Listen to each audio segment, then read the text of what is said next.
Viral ngayon online ang bagong look ni Kim Chiu at Paolo Avellino na talaga namang ikinagulat at ikinatuwa ng kanilang fans.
Kitang-kita ang fresh at classy hairdo ng dalawa bilang paghahanda sa nalalapit na teleserye nilang The Alibi.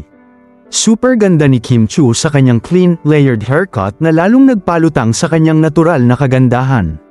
Samantalang si Paolo Avellino naman, tila mas lalong gumwapo sa kanyang sleek and modern hairstyle na bagay sa karakter niyang si Vincent Cabrera. Ayon sa fans, parang Korean drama ang vibes. At ang lakas maka-leading lady at leading man. Hindi maitatangging perfect visual pair ang Kim Pao para sa bagong proyekto, at mas lalo silang inaabangan ng publiko. Talagang nagliliyab na ang excitement online kina Kim Chiu at Paolo Avellino bagong pasabog sa primetime.